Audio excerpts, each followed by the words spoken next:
So obviously, the Oasis logo, probably one of the few band logos people would still be able to draw. If they, if you said, what's your Oasis logo? People would draw that, the one from the 90s. Yeah.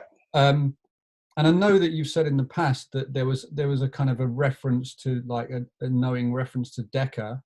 Mm-hmm.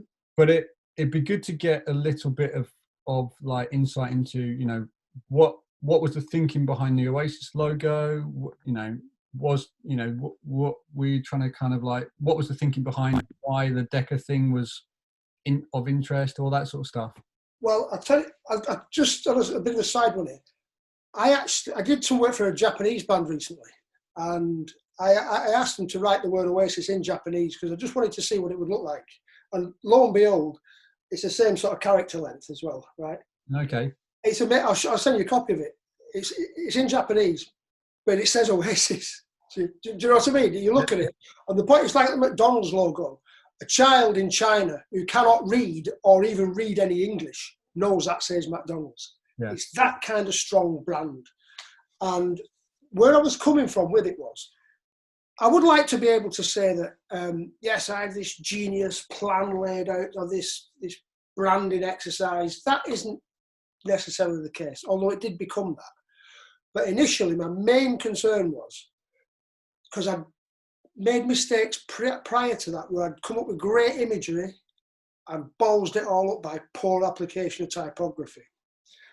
Oftentimes insisted by record companies I disagreed with, but I was powerless to fight.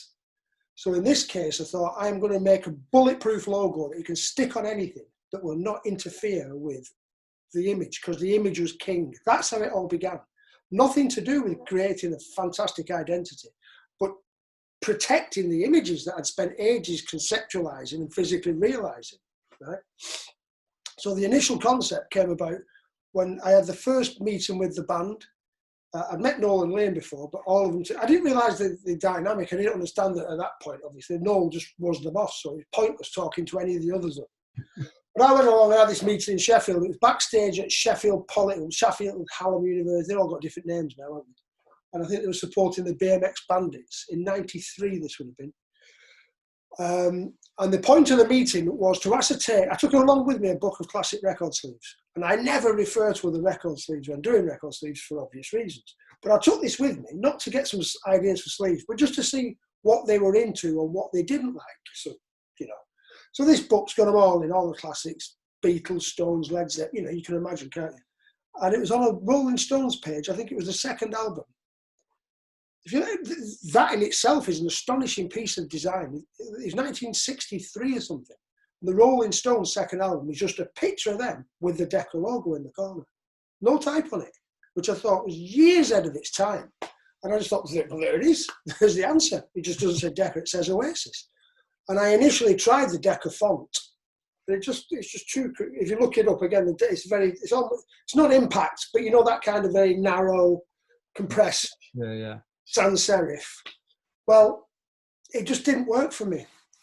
So I then looked at what they had going on before that. Their existing logo was something that looked great. It was on that cassette, it was the Union Jack's World logo, which is great as a colour image, as a cassette cover. And they even put it on T-shirts, but it's useless as a logo because it didn't really work in black and white. And when you shrunk it down, it just disappeared.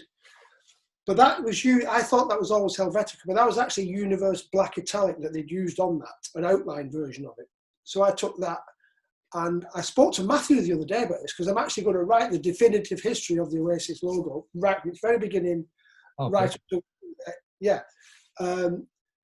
and the reason why we didn't use Universe Black Italic was because the computer that Matthew was using at Blackpool and Fylde College didn't have it. That's it. And it didn't even have Helvetica Black Italic. It had Helvetica Black. Matthew Sankey skewed by hand that text on his college computer. That's how the Oasis logo was done. Isn't that amazing? And that was it. And just for people's, obviously I know, but Matthew Sankey was another integral part of Microdot for... Microdot couldn't have happened as we know it without Matthew, because I was computer illiterate. when I did my degree, which was only a few years previous to this, I graduated in '88. There wasn't a computer in the building. I had no Mac knowledge whatsoever. Matthew had gone on to do, it was called a desktop publishing course. That was the name of it. It wasn't even graphic design, a desktop publishing course at Blackpool and Fylde College, these are astonishing these.